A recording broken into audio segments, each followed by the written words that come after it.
Semua calon bupati itu mendeskripsikan, mengelaborasi visi misinya dengan sangat luar biasa. Tapi nanti ketika sudah menjabat, itu entah hilang kemana biasanya Pak SJP. Kita tunggu apa yang Pak SJP sampaikan ketika sudah menjabat nanti terrealisasi dan bisa diwujudkan dan Lombok Timur bisa maju. Ya tentu itu menjadi pelajaran. Itulah yang saya maksudkan tadi. Karena saya belum pernah menjadi bupati atau wakil bupati ya. Bahwa kalau ada kejadian seperti itu yang jelas bukan pasangan kami.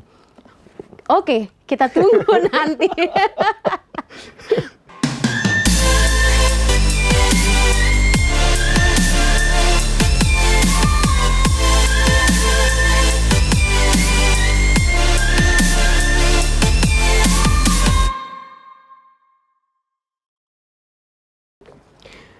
Halo Tribuners semua, selamat datang di podcast Bincang Tribunlombok.com bersama saya Lailatun Niam yang akan menemani teman-teman berbincang hari ini. Dan narasumber saya kali ini, saya kedatangan calon Bupati Lombok Timur dan kita akan mengulik seperti biasa apa saja program yang ditawarkan untuk Lombok Timur, untuk Bumi Patuh Karya, untuk menjadi lebih baik ke depannya. Di sini sudah hadir Bapak Suryadi Jayapurnama atau yang biasa kita sapa dengan SJP. Assalamualaikum. Waalaikumsalam warahmatullahi wabarakatuh. Panggilannya apa nih Pak SJP? Lebih sering dipanggil SJP. Lebih sering dipanggil SJP karena lebih mudah dan lebih lebih simple. Nama populirnya juga itu SJP. Sehat Pak? Alhamdulillah sehat. Sehat, luar biasa memang harus sehat karena kan sekarang sedang apalagi sudah penetapan harus sehat dan bugar insya Allah. Sehat dan bugar. Masuk tahapan kampanye juga harus lebih sehat lagi.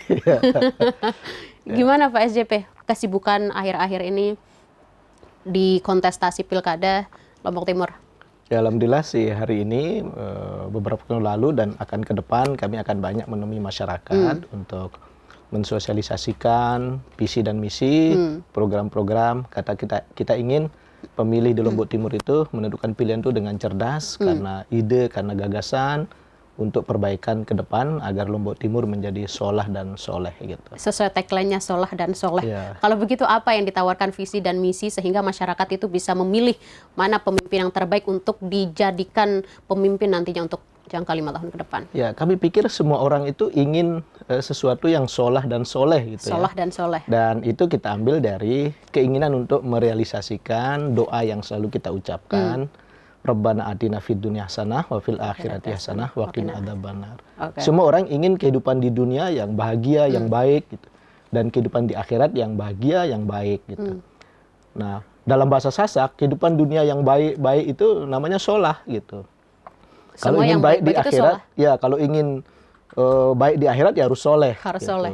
Seimbang. Seimbang. Apanya yang solah ya? Solah hatinya, solah pikirannya, solah bajunya, solah badannya, solah rumahnya, solah rurung reban, solah kantong dompetnya solah gitu. Semuanya kan. solah. Ya, kalau sudah seperti itu, apalagi yang mau kita inginkan?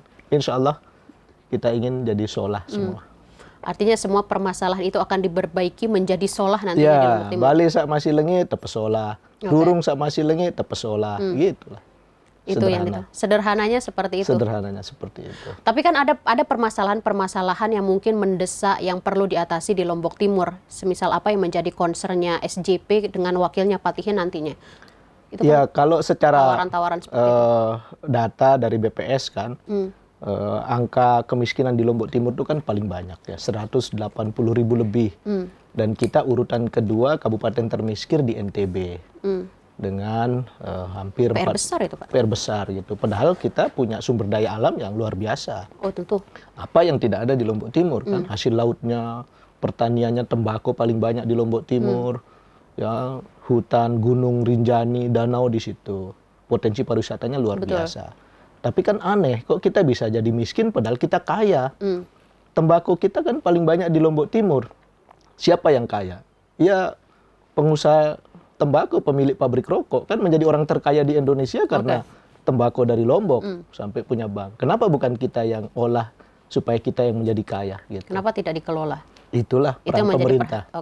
Gitu. Jadi kita akan membuat hilirisasi produk-produk hasil pertanian, baik itu pertanian dalam arti luas ya, perikanan kelautan, hasil kebun, hasil sawah itu kita akan buat hilirisasi agar tercipta lapangan kerja, kemudian juga mengurangi pengangguran dan meningkatkan nilai tambah bagi hasil pertanian kita. Artinya pemerataan itu yang akan diperjuangkan Itu yang oleh akan SJP. kita perjuangkan. Oke. Selain dari kemiskinan, ada juga infrastruktur yang masih menjadi persoalan. Ya, selain karena sebagiannya belum memenuhi standar pelayanan minimum, Oke. tapi juga kualitasnya, misalnya jalan kita lumayan banyak yang rusak. Betul. Jadi tingkat kemantapan jalan kabupaten, termasuk jalan desa, banyak desa-desa yang sebetulnya berdekatan tapi tidak terhubung. Nah itu yang kita misalnya membuat jembatan gitu. Dan ini bukan rencana, saya juga sudah mulai. Ketika saya di DPR RI, saya sudah membangun beberapa jembatan, bahkan jembatan gantung, ya tidak saja sebagai sarana transportasi, tapi juga menjadi objek pariwisata gitu. Oke, selain dari tawaran-tawaran itu, masyarakat Lombok Timur itu juga menginginkan pelayanan yang cepat, transparan, kemudian pemerataan pelayanan entah dari segi kesehatan, pelayanan publik dan sebagainya. Itu bagaimana dari SJP Patihen sendiri menawarkan itu kepada masyarakat? Ya, kalau untuk pelayanan administrasi umum, ya pelayanan publik, misalnya ngurus KTP atau surat-surat yang dibutuhkan oleh pemerintah, oleh masyarakat kepada pemerintah itu, kami akan membuka layanan 24 jam, 7 hari dalam seminggu. 24 jam, 24/7. Ya. Kenapa? Karena kapanpun orang butuh layanan administrasi pemerintah, kita akan membuat loket seperti UGD. Oke. Dan saya sudah hitung berapa kebutuhan SDM-nya, tidak banyak gitu ya. Nanti kita buat shift. Ya, ketika orang jam berapapun dia mau butuh mengurus KTP itu tersedia seperti UGD di rumah sakit ya. Tawaran baru. Iya, memang Pola-pola sebelumnya belum ada yang karena begini, salah satu contoh ya, para investor dari luar daerah, misalnya dari Jakarta, ketika datang ke Lombok, mereka itu datang sambil libur, hari Sabtu, hari Ahad. Nah, bagaimana ketika mereka datang, ternyata dia ingin mengurus perizinan untuk berinvestasi, bukan di hari kerja. Ternyata mereka datang ke sini, kita sedang libur. Makanya hari Sabtu, hari Ahad kita buka layanan itu, toh tidak harus semua pegawai masuk, kan hanya beberapa orang yang kita tugaskan ya untuk itu gitu. Sehingga kapanpun masyarakat Lombok Timur atau orang luar Lombok Timur membutuhkan layanan administrasi, itu kita sediakan 24 jam, 7 hari dalam seminggu. Oke. Rupanya sudah sangat matang sekali ya persiapan-persiapan SJP Patihen dalam menangani permasalahan yang ada di Lombok Timur. Iya, harus matang. Harus matang. Kalau kita tidak siap, ngapain kita maju? Ngapain maju? Iya.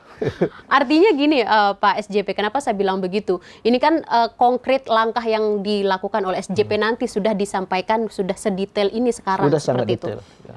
Kalau begitu yang ingin saya tanyakan Pak SJP, kelebihan SJP Patihen dibandingkan 4 kandidat yang lain dalam pertarungan Pilkada Lombok Timur ini, yang lain-lain juga punya tawaran yang luar biasa juga tentunya. Ya, mungkin saya tidak menyebutnya kelebihan ya, tapi kalaupun boleh disebut semacam kelebihan, mungkin keistimewaan. Keistimewaan. Pertama, insya Allah kami rata-rata lebih muda dibanding calon yang lain. Oke, lebih muda. Saya sendiri di antara calon bupati paling muda. Dan wakil saya Tuan Guru Patihen juga paling muda di antara semua calon. Beliau umurnya 34 tahun. Yang kedua, alhamdulillah tidak punya beban masa lalu di Lombok Timur. Oke. Gitu.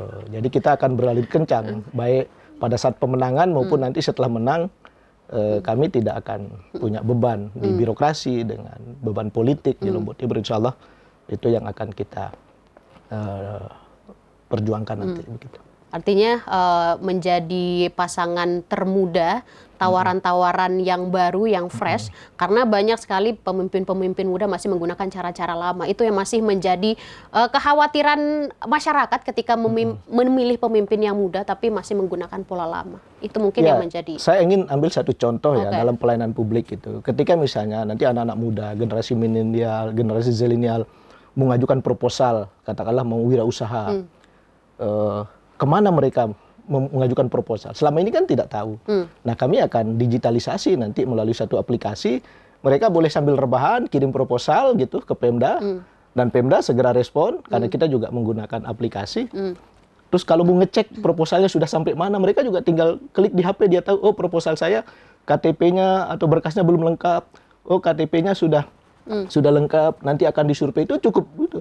Bukan harus datang ke bupati, titip proposal gitu. Kemudian nggak tembus-tembus Kemudian tuh. nanti ketika datang lagi, oh hilang arsipnya di mana gitu. Jadi kita akan menggunakan Pemanfaatan digitalisasi digitalisasi dalam berbagai hal. Walaupun tentu secara legalitas tentu ada berkasnya juga ada, tetapi itu kan nanti dalam perjalanannya ketika itu sudah oke baru kita dibutuhkan dokumentasi resminya gitu. Tapi pelayanan itu dengan digitalisasi kita lakukan. Nah, ini kemudian Pak SJP di belakang layar juga sempat riset. Pak SJP juga fokus pada sektor agraria. Yeah. Nah, di Lombok Timur kan kita ini punya potensi pertanian yang luar biasa ya, tapi belum digarap secara maksimal. Akhirnya itu bisa menjadi masalah ke depan. Pak SJP ada solusi apa untuk itu? Terusnya jangan disembalun nih. Iya, jadi Lombok Timur kan memang potensi agrarianya cukup besar. Oleh karena itu kita akan membenahi dari hulu ke hilir. Seperti apa? Dari hulu itu misalnya, ini kan yang sering jadi masalah mahalnya biaya produksi, seperti pupuk dan obat-obatan. Seolah-olah pemerintah tidak berdaya. Nah, kita akan intervensi itu nanti supaya harga pupuk bisa lebih terkendali. Kemudian juga ada sentuhan teknologi dalam produksi pertanian kita. Bagaimana supaya pertanian itu menarik bagi kalangan muda. Sekarang kan petani kita seolah-olah ini pekerjaan sampingan, hanya orang tua gitu. Karena pertanian kita bukan pekerjaan yang berkelas gitu. Oh iya. Persepsinya. Makanya nanti kita akan membuat pertanian itu menjadi pekerjaan yang bergengsi bagi anak muda. Tentu dengan petani milenial, dengan sentuhan teknologi, ya gitu, dengan program pertanian yang intensifikasi. Karena lahan kita terbatas, tapi kita akan menggunakan pendekatan teknologi, termasuk juga bagaimana pasca panen. Pemerintah harus hadir gitu dalam mengendalikan harga, kemudian juga dengan bagaimana industrialisasi hasil pertanian. Dan yang paling penting pemerintah juga harus membantu bagaimana mengelola pasar, tata niaga hasil pertanian. Selama ini kan ditentukan oleh tengkulak. Misalnya kita tomat ya, kita mahal pupuk, kita capek rawat, 2 bulan, 3 bulan begitu panen, ternyata harganya ongkos memetik di sawah pun belum cukup dengan harga jualnya. Nah, pemerintah tidak hadir. Nah, itulah ya kita harus intervensi bagaimana pola tata niaga produk pertanian itu juga harus dibuat. Gitu. Itu yang akan kita lakukan. Ini sepertinya sudah sangat-sangat matang, Pak SJP. Tapi sebelum itu kita minum dulu boleh? Ya, jangan minum dulu nih. Kita minum sekarang. Nih. Oh iya, minum sekarang. Betul.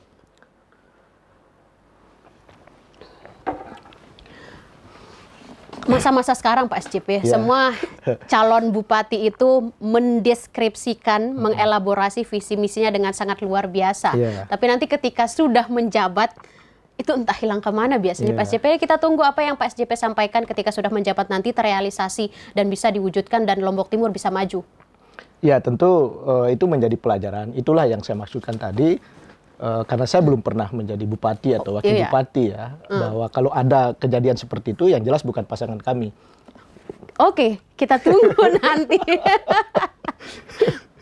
Ya, insya Allah karena kami hadir ya menawarkan visi misi itu sudah kita rencanakan secara detail. Hitung-hitungannya kebetulan saya secara latar belakang pendidikan memang pernah juga kuliah bidang keuangan daerah, manajemen keuangan daerah.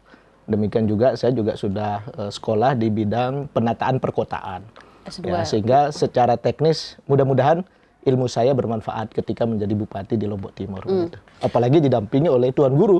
Sehingga kebijakan itu akan berlandaskan nilai-nilai agama dan budaya. Sesuai dengan tagline-nya Solah Soleh. Solah dan Soleh. Harus diimbangi ya. Oke, Pak SJP, ini kita beralih dari visi misi ke sosok Patihin. Ini kan dulu kemarin-kemarin sempat digembar-gemborkan SJP berpasangan dengan NAS, SJP berpasangan dengan TGH Hazmi. Kemudian akhirnya ada apa di balik kemudian tiba-tiba SJP Patihin, berlabuh ke Patihin.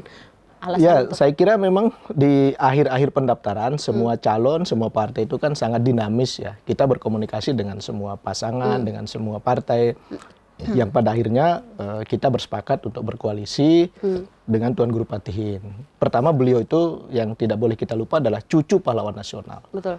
Sehingga di darah beliau itu ada gen pemimpin, gen pejuang, dan nyata sudah hasil di Lombok Timur itu kan salah satu yang karena jasa-jasa dari kakek beliau, bahkan tidak saja di Lombok Timur ya, se-Indonesia gitu.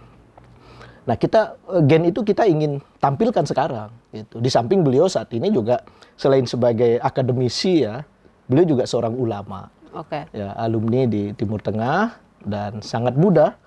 Ya, kita perlu orang hebat seperti beliau. Jadi pemuda sekarang tidak boleh minder. Ternyata kita punya orang muda yang hebat di usia yang sangat muda gitu. Ya, ini mutiara-mutiara di Lombok Timur ini jangan diabaikan. Ini harus ditampilkan Harus ke depan. dimunculkan. Gitu. Tapi banyak di luaran sana, Patihin ini, TGH Patihin, tidak ada pengalaman dalam politik. Nah, ini kan memimpin sebuah daerah yang mungkin nanti ketika terpilih adaptasinya bakal panjang. Dalam Memang menghadapi pengalaman politik itu kan tidak harus di partai politik gitu.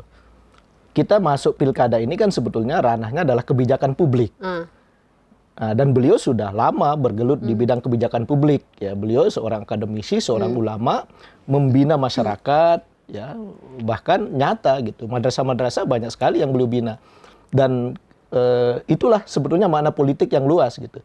Bukan politik dalam arti partai politik gitu, pemilu ke pemilu gitu.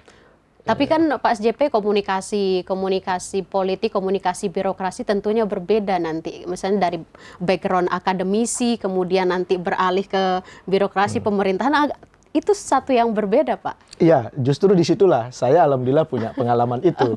Jadi kami saling melengkapi gitu. Saya mungkin punya kelebihan, beliau belum gitu. Beliau saya bisa nutupi. Saya tidak punya sesuatu, beliau yang melengkapi. Gitu. Bahkan pasangan kami ini kan pasangan yang komplit. Kalau yang lain itu kan politisi-politisi gitu. Tapi kita politisi dan akademisi sekaligus ulama. Gitu. Jadi komplit. Paket lengkap. Iya. Jadi itu tawarannya ya. Iya. Oke, ini kita masuk ke ini selalu saya tanyakan ke calon bupati, calon gubernur dan sebagainya mengomentari lawan politik. Oh iya. Di Lombok Timur itu ada 5 termasuk di dalamnya ada SJP Patihin. Ada 5 pasangan. Ada 5 pasangan calon bupati dan wakil bupati Lombok Timur. Mungkin ini bisa dielaborasi Pak SJP? Ya memang kita tahu karena kebetulan juga pemilu kita 5 tahun sekali dan ada 5 pasang calon gitu. Paling banyak tuh. Ya, saya juga nomor 5. Saya nomor 5. Oh ya, sebelum masuk ke situ, ini terlewat makna nomor urut 5 bagi SJP Patihin. Ya semua nomor itu baik ya. Tapi kebetulan kami dapat nomor 5. Tentu ini sangat relevan dengan visi misi kami. Yang pertama, bagaimana kita konsisten, istiqomah dalam menjalankan agama, terutama sholat 5 waktu sehari semalam. Dan kita juga konsisten bagaimana menjadi warga negara, menjaga keutuhan NKRI dengan memelihara 5 dari Pancasila. Itu nomor 5 itu dimaknai seperti itu. Cerminan 5 Pancasila. Berbakti kepada agama dan negara. Gitu. Berbakti pada agama dan negara, 5 Pancasila dan sholat 5 waktu. Rukun iman juga ada 5. Rukun 5 kita juga ada. Kita jaga 5 perkara sebelum perkara 5 perkara. Jaga 5 sebelum datang yang 5. Ya, gitu. Luar biasa. Oke, ini kita masuk ke dalam sesi komentari lawan politik bersama SJP. Saya mulai dari Lutfi Wahid dulu lah. Ya, beliau senior saya di politik, Pak Lutfi. Ya, beliau lebih dulu di DPR RI dan saya juga belajar sama beliau. Artinya beliau itu guru saya. Nah, bahkan beliau sebagai guru pernah menjadi wakil bupati. Maka wajar dong, namanya guru itu senang kalau muridnya lebih sukses gitu. Kalau beliau pernah jadi wakil bupati, mungkin saya muridnya insya Allah bisa jadi bupati gitu. Dan biasanya guru itu ikhlas kalau muridnya lebih sukses daripada dirinya sendiri. Ini anggapan dari SJP atau? Saya yakin semua guru senang kalau muridnya lebih sukses dari dirinya. Gitu. Artinya tapi tidak termasuk dalam kontestasi pilkada ini dong ketika nanti kan bersaing. Ya tentu.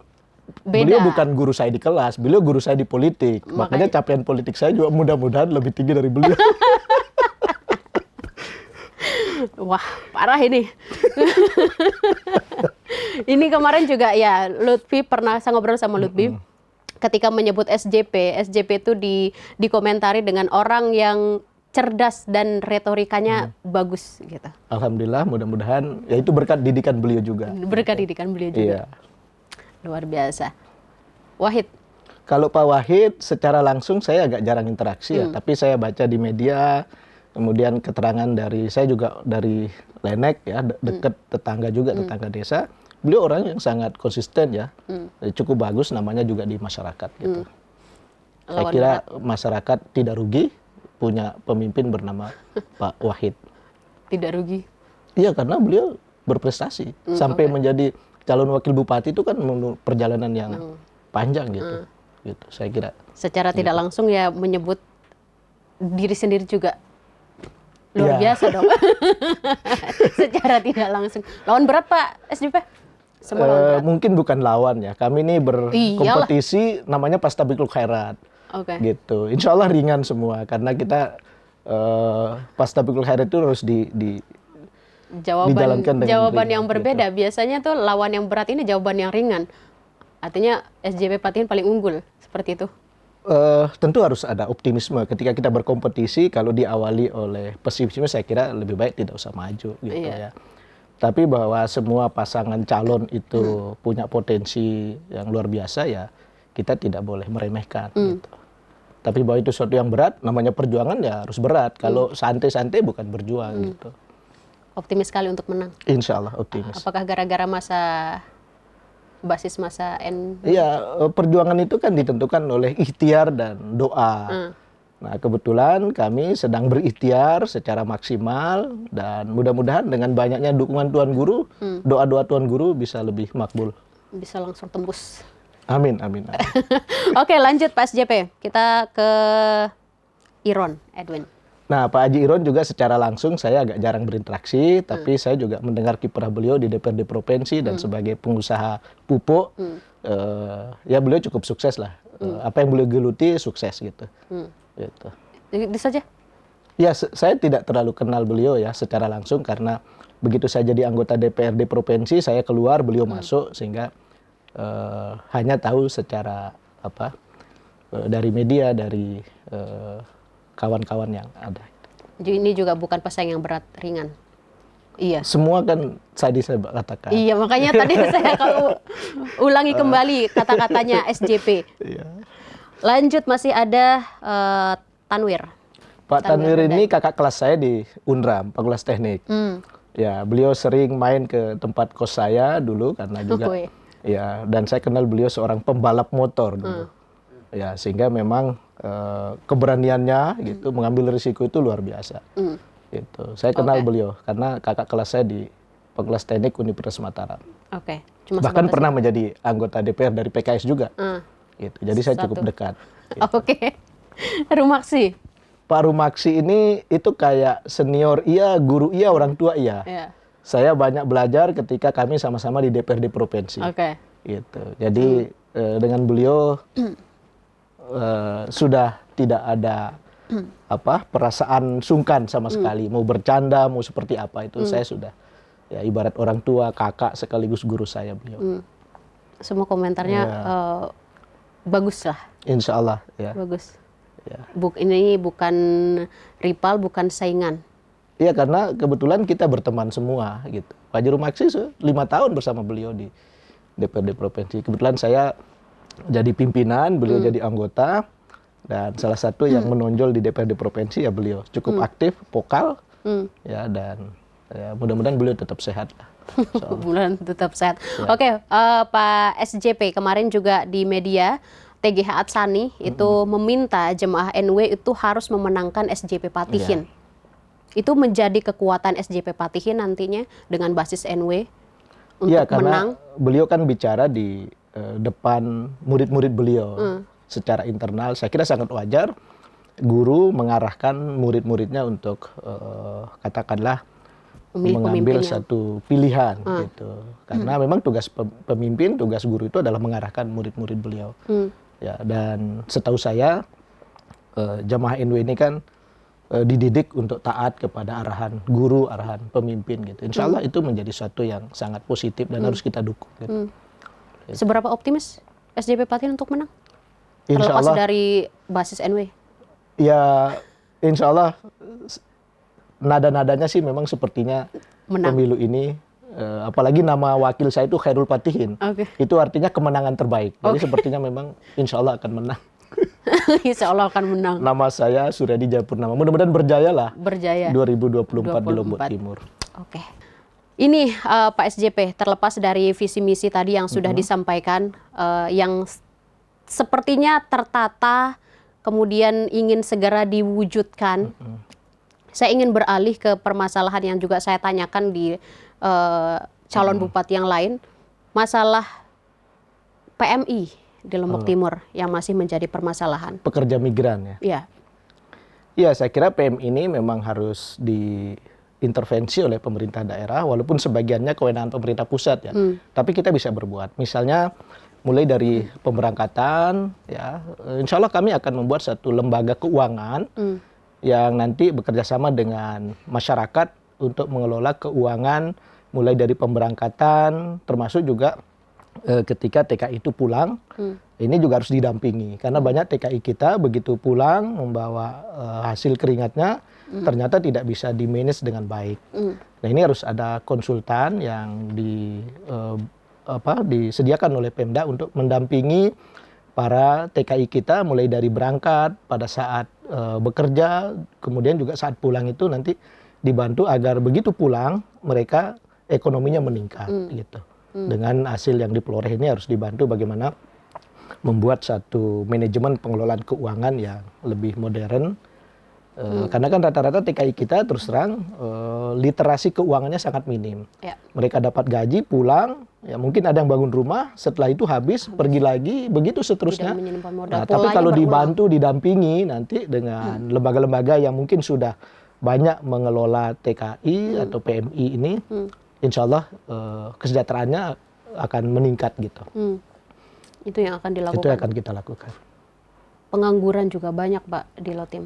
Ya, pengangguran karena... Makanya kenapa pengangguran jadi PMI solusinya? Ya, karena minimnya lapangan kerja di daerah kita. Itulah kalau dengan hilirisasi, dengan industrialisasi, nanti beberapa produk-produk yang tadinya kita beli di luar kan harus bisa kita produksi sendiri. Gitu. Termasuk hasil pertanian misalnya. Di Mataram banyak hotel, di Lombok Tengah, di Lombok Barat, di kawasan pariwisata, itu sayurnya pun masih dari luar daerah. Kenapa kita tidak menghasilkan sayur yang sesuai dengan kualitas hotel misalnya, dan itu yang akan kami lakukan nanti dengan para milenial gitu. Jadi pertanian yang dikelola oleh milenial dengan standar yang bagus sehingga bisa masuk ke hotel-hotel di pariwisata kita. Oke, ini saya teringat tentang program-program desa yang ditawarkan oleh calon-calon bupati, 1 miliar per desa, itu yang akan membangun daerah itu dari desa, dari awal, dari dasar. Itu SJP juga memberikan fokus terhadap hal itu atau memang seperti apa? Iya, saya kira program dana desa itu cukup bagus ya. Tapi problem di desa itu bukan hanya masalah dana. Ya. Ini masalah kewenangan kepala desa. Demikian juga kewenangan BPD.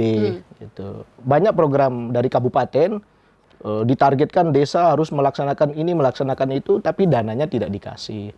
Kewenangan kepala desa sangat dibatasi. Sudah ditentukan dari pusat. Bahkan sedikit-sedikit nanti diperiksa. Sehingga kreativitas di desa itu tidak muncul karena kepala desa itu tidak diberikan kewenangan yang memadai. Karenanya kami selain karena komitmen anggaran untuk desa, tapi yang lebih penting juga adalah bagaimana sistem manajemen pemerintahan desa ini harus kita benahi. Ya, turunan dari undang-undang desa harus kita buat peraturan daerah, peraturan bupati yang memungkinkan desa itu bisa kreatif gitu dan tidak dibebani oleh bayangan tersandera hukum, kemudian LSM masuk dan seterusnya. Ya, itu yang akan kita lakukan. Jadi membenahi desa itu harus menyeluruh, tidak hanya dengan intervensi uang. Oke. Gitu. Termasuk itu membenahi sistem desa itu sistem dari pemerintahan di desa. Sistem pemerintahan bagaimana di kewenangan kepala desa, peran BPD yang belum optimal itu juga akan kita perbaiki. Begitu. Oke, Pak SJP, ini terakhir. Ini kita berandai. Artinya nanti ketika SJP Patihin itu sudah menduduki bupati dan wakil bupati, hal pertama yang ingin dibenahi tadi yang disampaikan itu kemiskinan dan kemudian lapangan pekerjaan. Betul. Itu yang menjadi concern-nya. Betul. Oke, kemudian nanti Pak SJP, ini ada tingkat kepuasan masyarakat. Semisal nanti masyarakat SJP Patihin tidak bisa memenuhi itu. Ya tugas bupati, wakil Kenapa, bupati. mohon maaf saya potong Pak SJP, kenapa saya mengatakan hal seperti ini? Ini terus berulang polanya ketika calon bupati dengan sangat rapi menyampaikan janjinya seperti ini. Iya. Ketika sampai, itu tidak ada muncul solusi dari apa yang disampaikan. Yang jelas pengalaman yang lalu pasti bukan dari kami, karena kami belum Sudah pernah. 2 kali ditegaskan Ya. seperti itu. Nah, oleh karena itu kami ingin menawarkan sesuatu yang baru. Itu. Oke. Kita Yaitu- menunggu Pak, kalau memang ada Ya, tawaran supaya yang baru. tidak lama menunggu ya segera pilih kami gitu.